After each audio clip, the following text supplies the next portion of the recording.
Can you remember the time when you believed in God?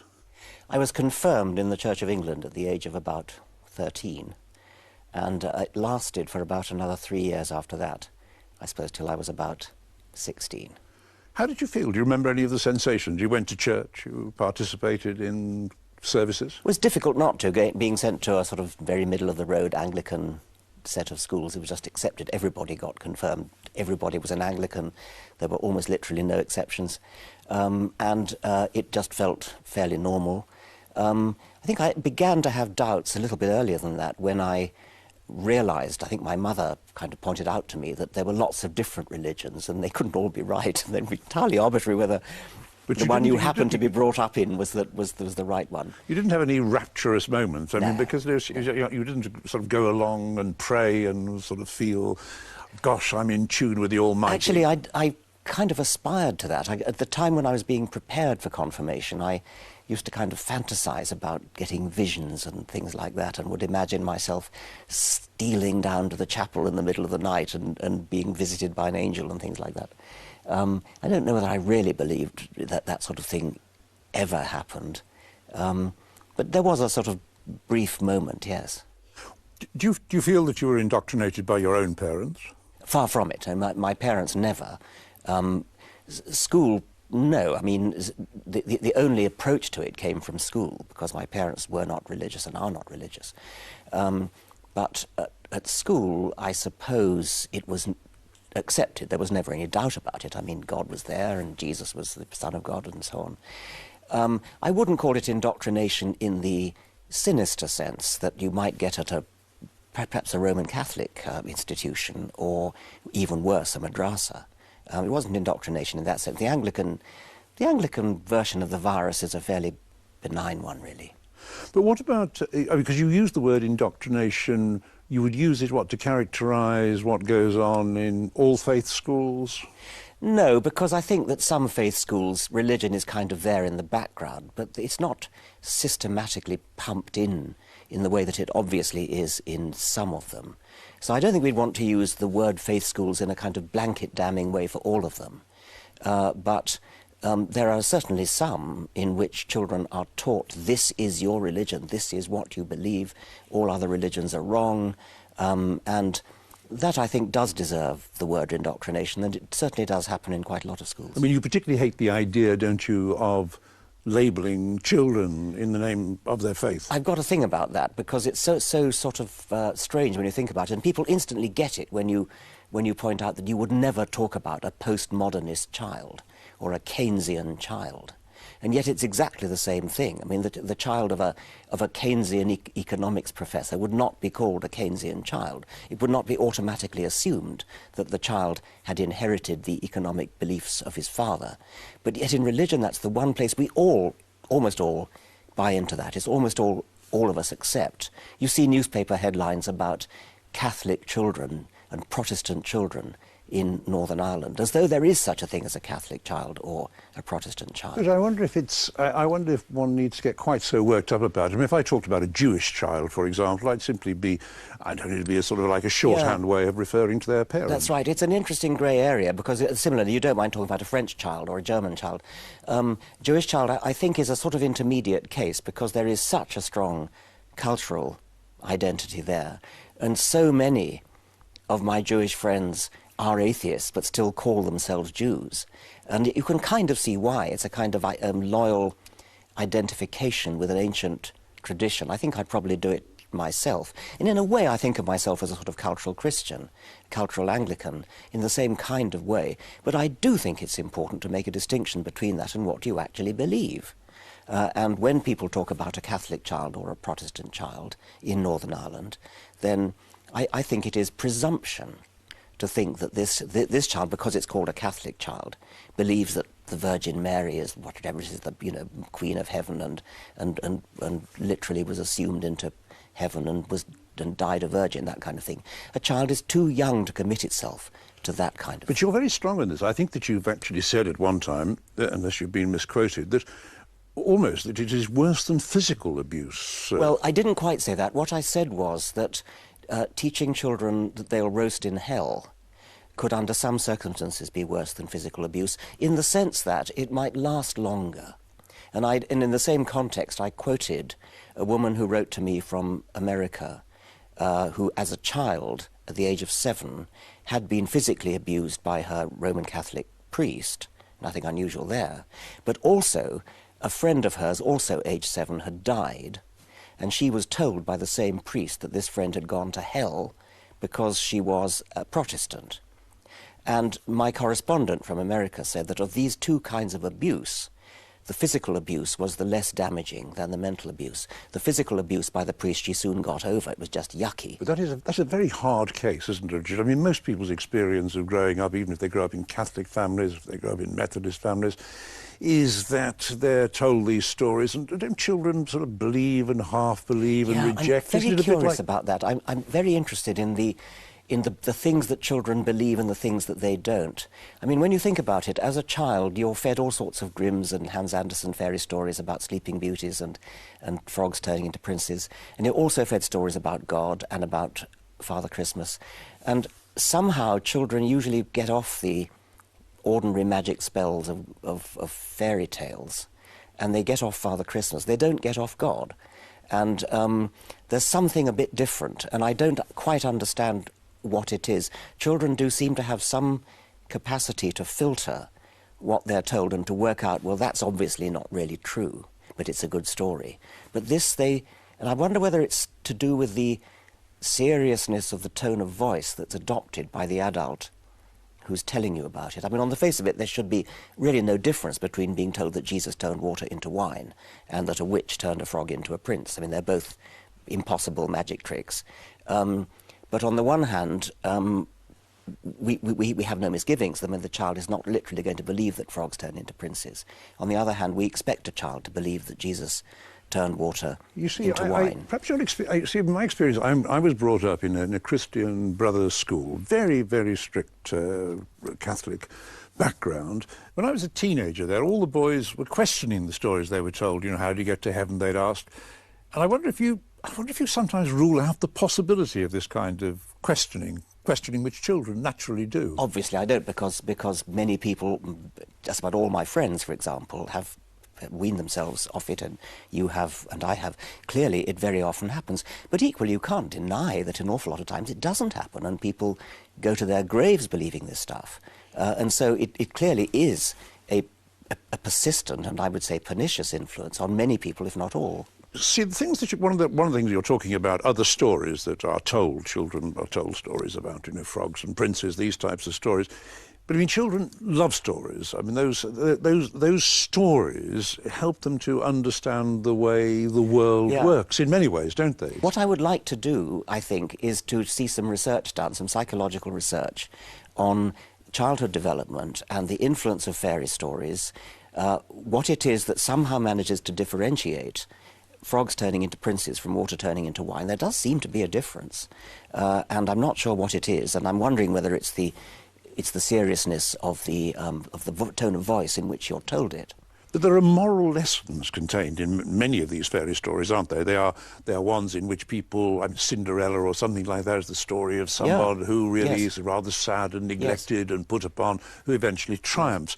And the religious story is rather like that as well, isn't it? They are comforting stories. They provide a certain degree of comfort. But you don't like the word comfort very much, do you? Well, no. I mean, I think that's fine. And I think you're quite right that there are moral lessons to be learned from all kinds of stories, from just ordinary novels, from just ordinary fiction as well. But I do think it's important to keep in mind that certain things really do happen and other things really don't happen.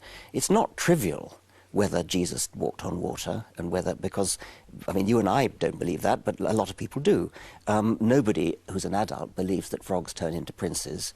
But I think all I'm saying is it would be an interesting piece of research to do, to study the influence of fairy stories of all kinds, and I include Jesus fairy stories as well as frogs and prince fairy stories, stories that are anti-factual, I wouldn't say counterfactual, anti-factual, anti-scientific, but yet may have value in enhancing imagination, may have moral value. It seems to me you're going to leave people awfully alone if you do this. I mean, I'm thinking I went along to a recent weekend at which there were humanist celebrants, the people who go along and speak at funerals where the relatives have indicated they don't wish to have a religious funeral. And I said to them, what do you do about those relatives who talk about heaven, who say, well, you know, he's gone to a better place, or she's now enjoying herself, she'll have met up with her brother. And the people I spoke to said, well, we don't want to interfere with those because those are comforting stories. This is a time of great stress. It's not our job to interfere. But you sound as though you might want to interfere. No, I would never interfere like that, no.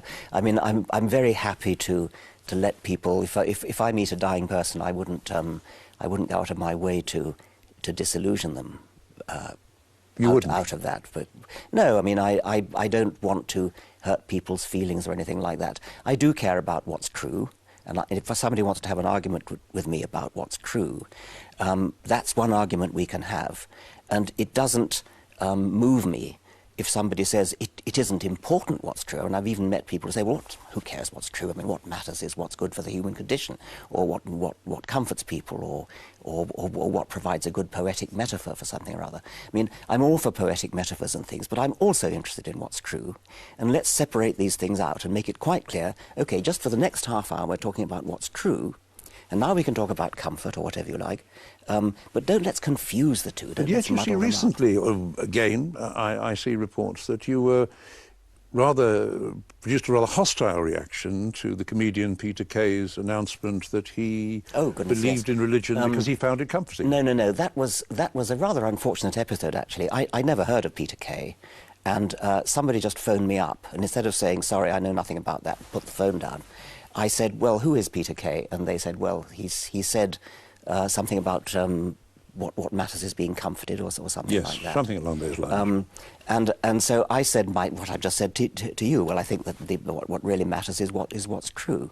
You were misquoted because he did say something. I wasn't misquoted, but I was out of context and didn't know anything about the issue.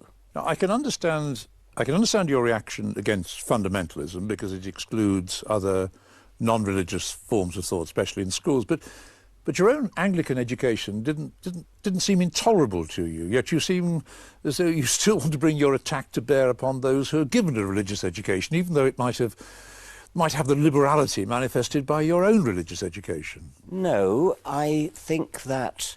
For one thing, I could come back to the point that the fact that many of us do manage to escape from this is no argument, because many don't, and so that's the first point.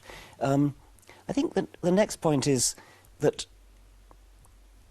so much of religious education actually is rather more pernicious than I think you ever had. It only takes a minority to take it really seriously when they grow up, and it can be extremely dangerous. Obviously, the vast majority of Muslims in this country, and indeed in the world, are nice, peace-loving people, but their holy book and their whole religious teaching teaches them things like apostates should die, infidels should die. If you die a martyr, you go to a special corner of heaven.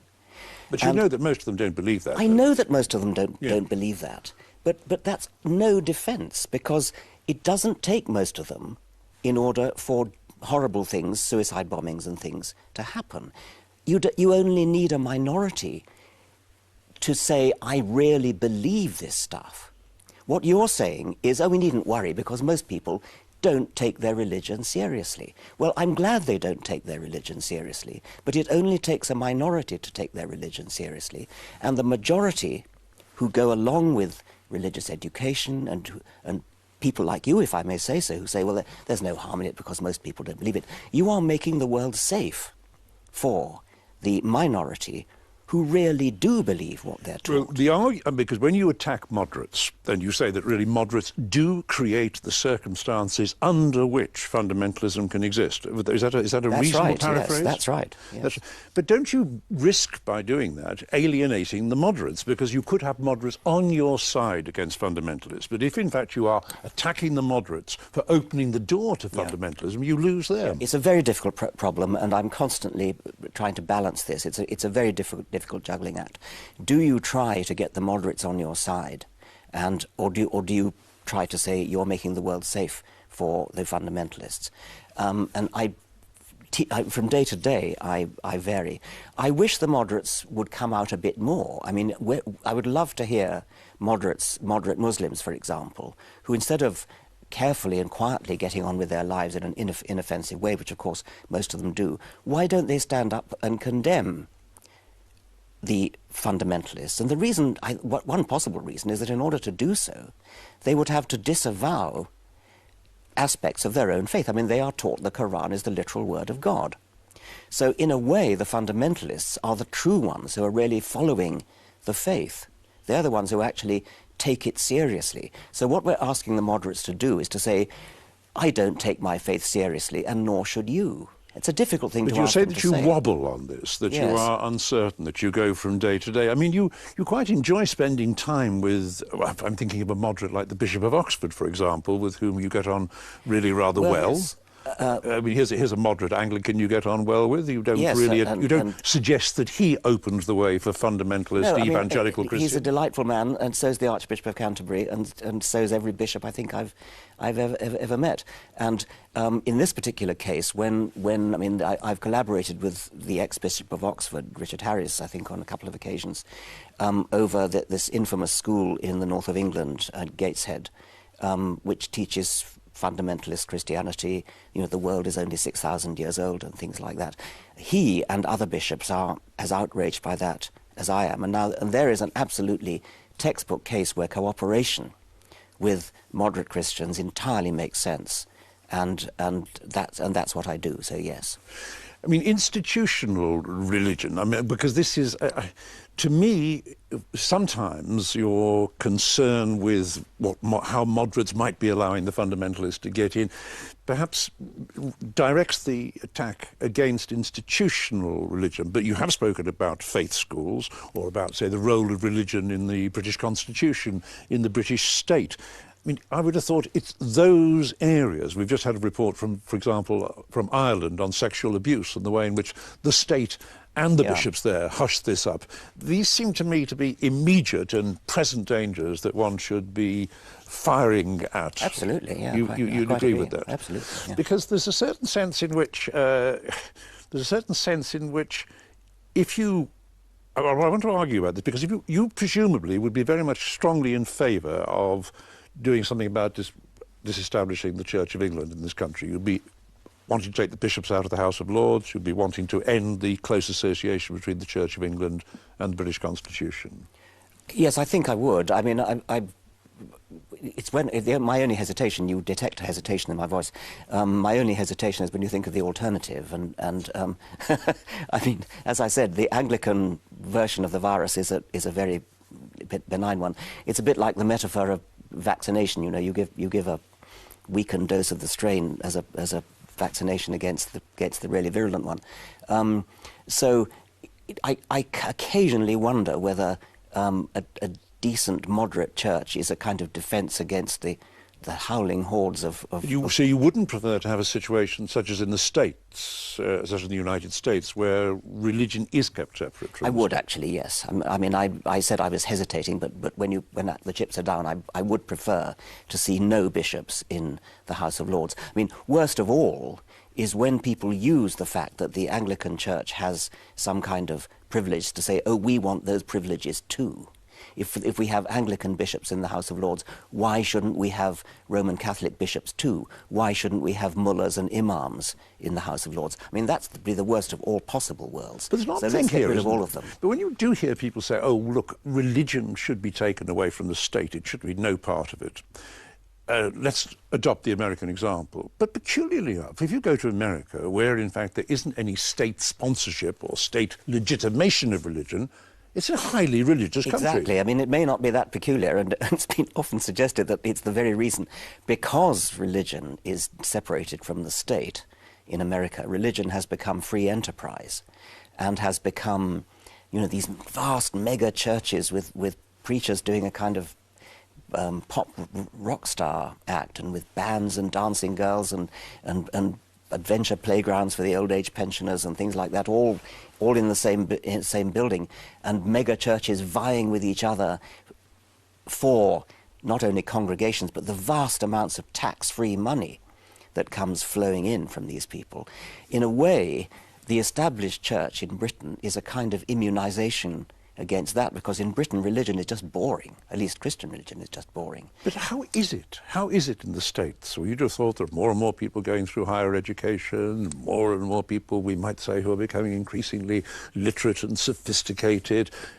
Religion is still so strong. I know. I mean, is it just the Barnum and Bailey effect? That you're... There's one born every minute, and you mean that? Yes. I am baffled by it. I'm puzzled by it. You've been there, you've gone yes. around. No, there's no question about it.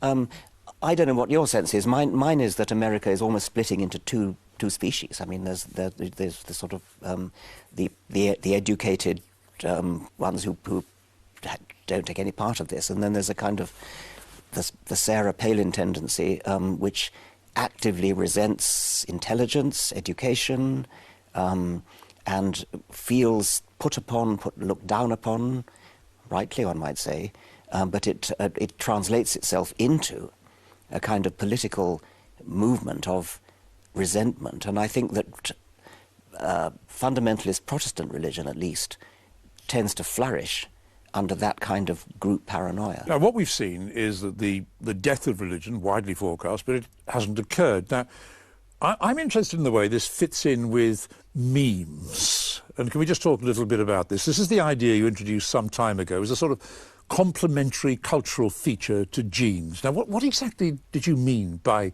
memes? Well, I wouldn't wish to exaggerate the importance of that. I mean, I introduced this in the last chapter of The Selfish Gene, and the whole of the rest of the book was about genes. Oh, yes, absolutely. But this applies specifically to religion, doesn't it? Well, yes, but my purpose was not to make a contribution to the study of human culture. It was rather to make a contribution to biology, in the sense of saying that if you want to understand natural selection, I've emphasized genes throughout this book, but genes aren't the only thing. Natural selection will work anywhere in the universe where you have a self-replicating entity.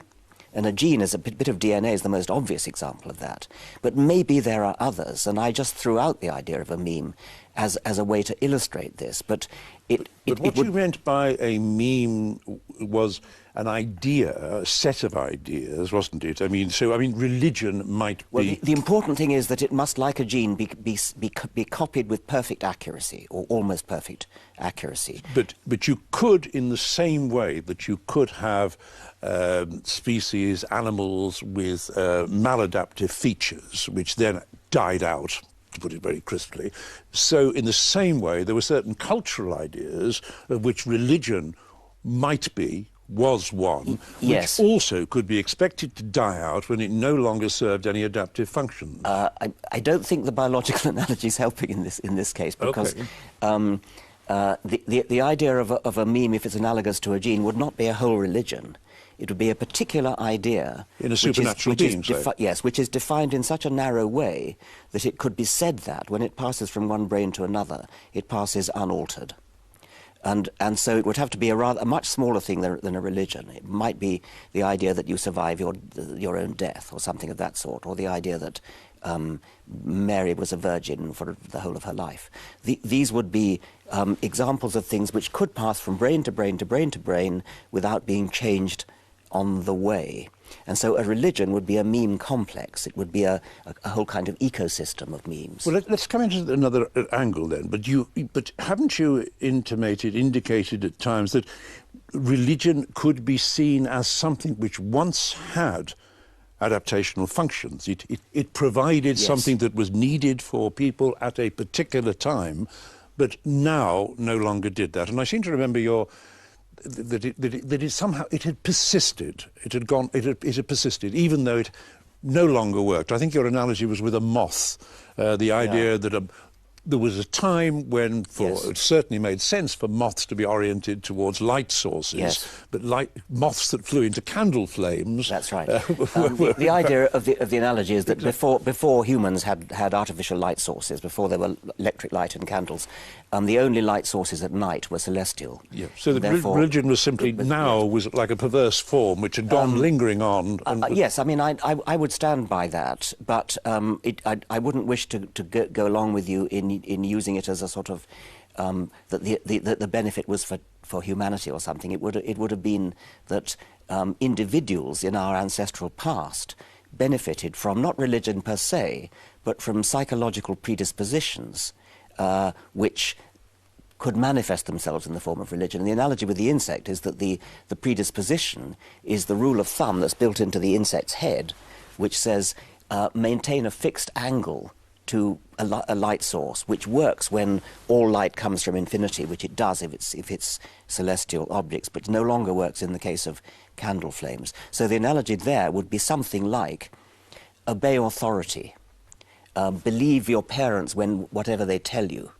And that would be something that in a wild state could be extremely valuable, because parents have information about how to survive in a dangerous world, which the child doesn't have. And so the rule of thumb, analogous to the insect one, believe whatever your parents tell you, works. But then, when the parents start telling you nonsense, superstitious nonsense, then the child brain has no way of distinguishing. It comes back to our earlier conversation about how children distinguish. I'm postulating the child's brain would have had no way of distinguishing the dire warning which the parent gives, don't step in the fire, whatever it is, don't jump over a cliff, from the nonsense, which would be, bow down to the great juju in the sky or something. You seem to think that today there's an increase in enlightenment, in rationalism, in reason, but I wonder how you reconcile that against what seems to be an increase in the number of people who subscribe to a religion. There has been a sort of shift, even in the last few decades, let alone back to the 19th century, when, say, T.H. Huxley, Darwin's great champion, was right in the vanguard of progressive thought, and yet the things that he said about black people, for example, would be appalling by aren't your examples, standards. just a little bit selective? Because, OK, you might talk about the way in which, say, homosexuality, you might talk about the improvements in women's rights, but then I might have to confront you with, Hiroshima, I might have to confront you with the Holocaust, I might have to confront you with the Gulag, yes. And say, here we have mass killings on a scale which would be unimaginable in the Middle Ages. Of course, but I mean, surely the simple answer to that is that in the Second World War, and since they had technology which was undreamed of in the Middle Ages. I mean, just imagine if Henry VIII had nuclear weapons. So you can't blame everything about the Second World War on the horrible, evil people who did it. You have to say that they also had the tools to do horrible things. Yes, I mean, if you consider, say, Nazi Germany, I mean, here you have a very large proportion of the population. These are members of the new enlightened human race, or the increasingly enlightened human race, who appear to subscribe to a program of mass genocide. Absolutely horrible, of course. But I mean, subscribing to racist genocide would have been commonplace in earlier centuries, but in the Germany of the 1930s and 40s, they had modern technology, they had high-speed railways, they had gas, they had chemistry, they had guns, they had weapons, they had the whole infrastructure, the whole ability to put into practice on a vast, hideously vast scale, things which in an earlier century would have been taken for granted as what people wanted to do. They just didn't have the tools to do it with the same ruthless efficiency that the Germans had. And of course what the Germans did, but they did it in the name, really, didn't they, of science. I mean, this was the science of genetics. Oh, no. This was a hideously misapplied science of genetics, and absolutely no basis in scientific genetics at all. Well, it was you might say misplaced, or you might say hideous, but I mean we can't deny that there were, for example, in this country, eugenic societies and others who favoured sort of introducing breeding methods which reduced the incompetence. Yeah. You can make. I mean, what Hitler really did, and the eugenicists did, was to want to put into practice, and in Hitler's case began to put into practice, a scientific theory which was known to work on animals, had been done for years on non-human animals and plants. I mean, there's no question but that eugenics would work. If you wanted to breed a master race of you could do pole vaulters or something, you could do it. And Hitler had the will to do it. So, I mean, the science was sort of there, but the difference between Hitler and us was that Hitler had the desire to do this kind of thing. But science provided the authority for it. It's not the authority. Science, in a way, is saying the same kind of thing as I'm saying when I say that Hitler had weapons at his disposal. He had modern science at his disposal to put into practice what he wanted to do. But you couldn't say that somehow science has a sort of ideological commitment. No, but isn't there, I just wondered, isn't there some danger that in constantly saying, look, science has the answers, this is where we must go, science is this, that you're increasing the authority of science, and the danger is, if you increase the authority of science, then scientific solutions to this or that problem are going to be the ones that dominate. Yeah, that is, I mean, I think what I'd say to that is that if you want to do terrible things, science is the most efficient way to do it. And if you want to do good things, science is the most efficient way to do it. Science is just and the technology you derive from science, I should say, is a very efficient way to do whatever you want to do. It becomes all the more important, therefore, to want to do the right things. How do we know which are the right things to do then? Where do we where do we find values and moral codes which tell us how science should be used? A very difficult question, and I think we need people of goodwill to sit down together and talk about that, and you're not going to derive that from science, obviously.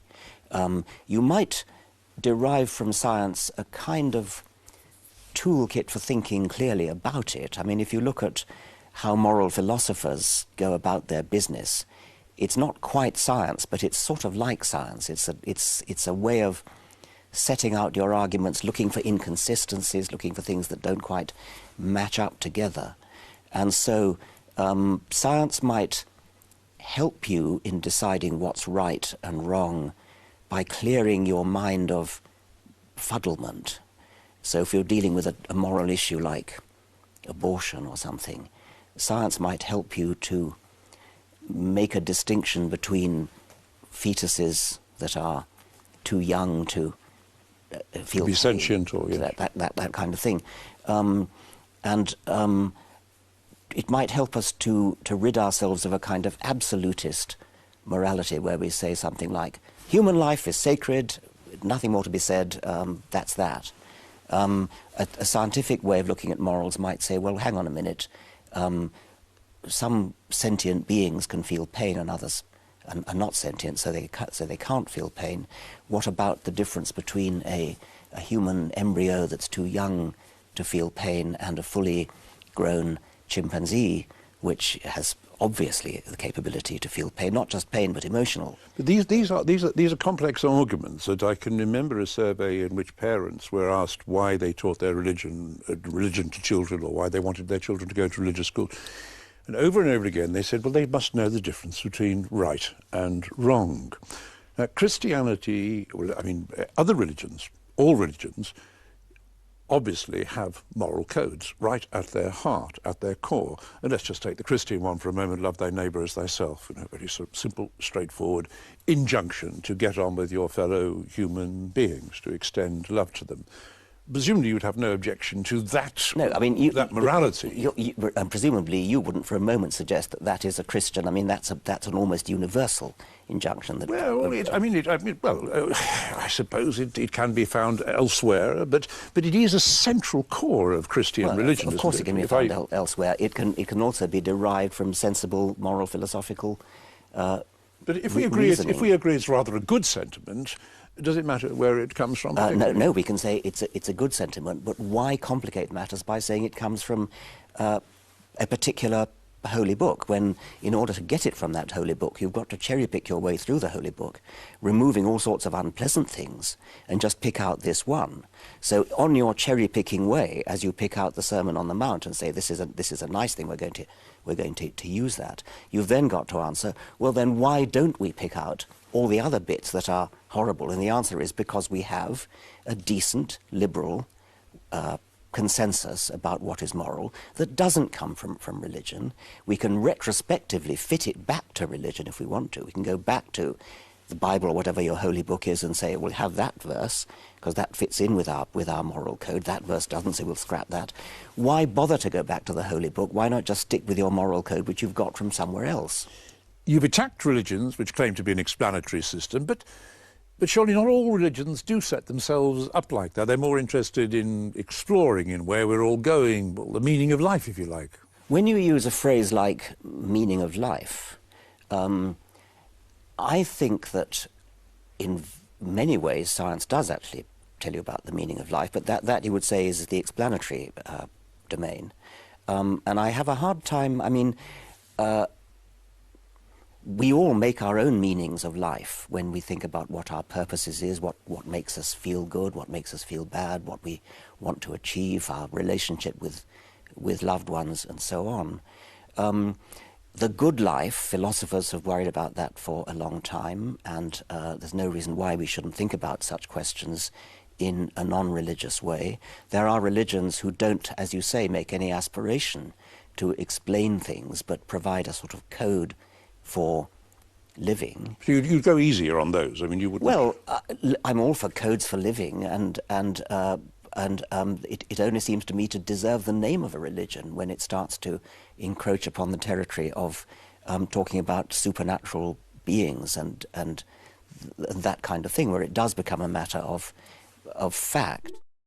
I always want to stretch you just outside science. I mean, in a way, I'm trying to say to you, look, Horatio, what about philosophy which lies outside science and outside reason? And you've already mentioned, for example, falling in love. Now, this is an area, I mean, would you consider writing a book upon the notion of love, the feeling of love, the sensation of love? I mean, if you did so, presumably you'd have to say this was a very distinctive state which we didn't know too much about, but was a feeling that came over us and absorbed us, made us do all sorts of things that were very unreasonable. You would presumably want Oh, of course. I mean, I am committed to the view, and I'm sure you are too, that something like love is, although it's extremely hard to understand, in principle it's understandable. In principle, it doesn't betoken anything more than neurons firing.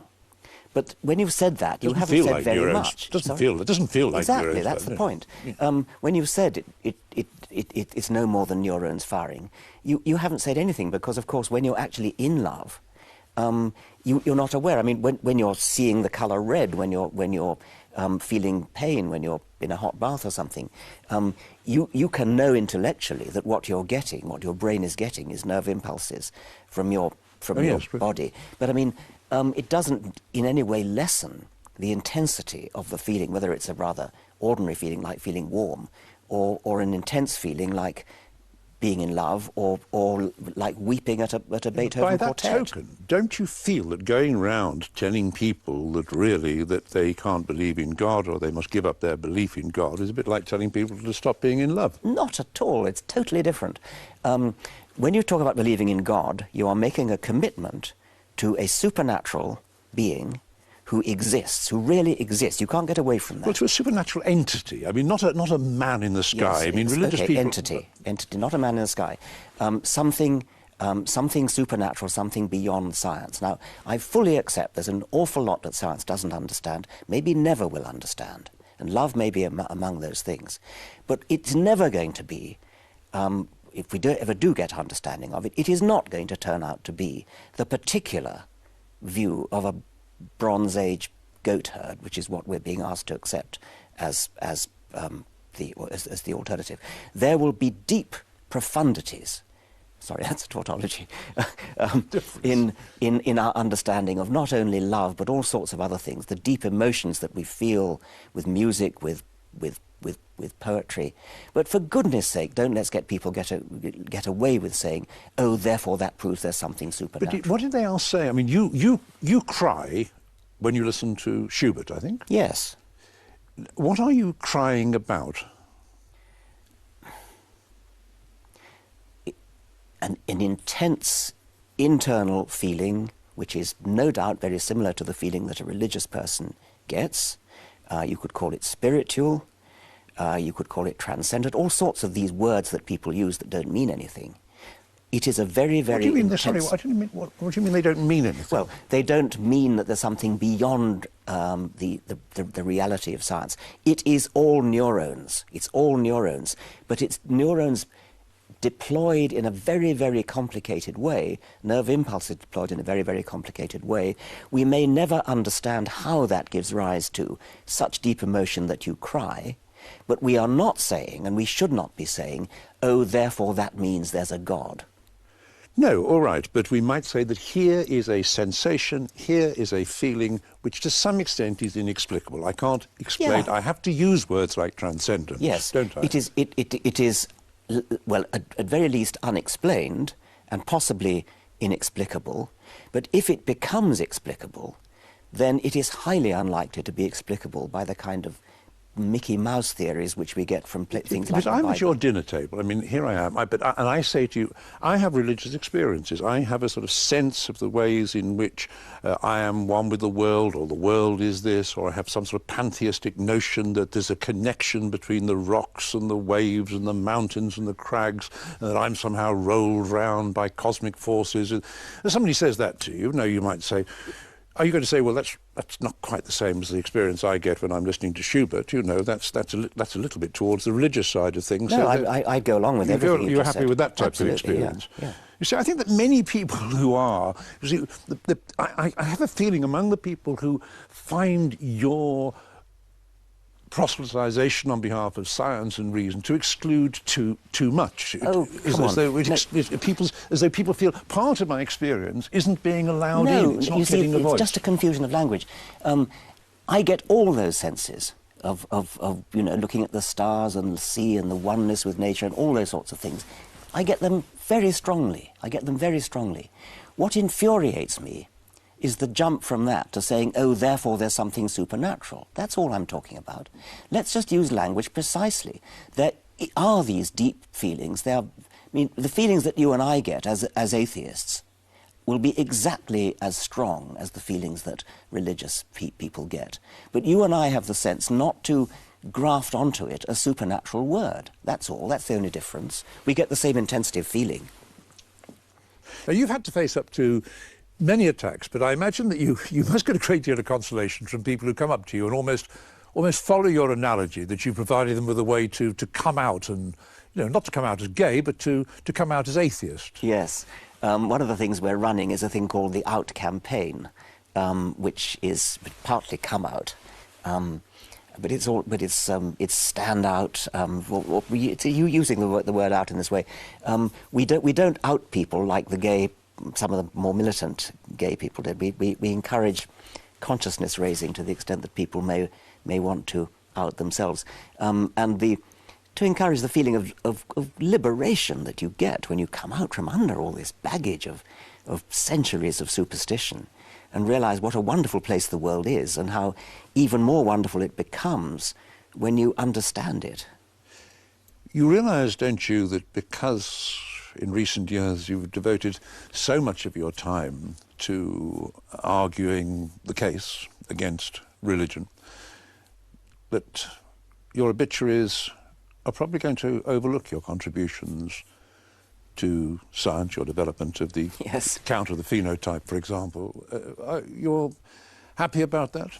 No, I mean, it would be a pity, I think. I mean, I actually don't see a great separation, and I regard science as beautiful, and what science finds as beautiful, the scientific method of thinking, as beautiful.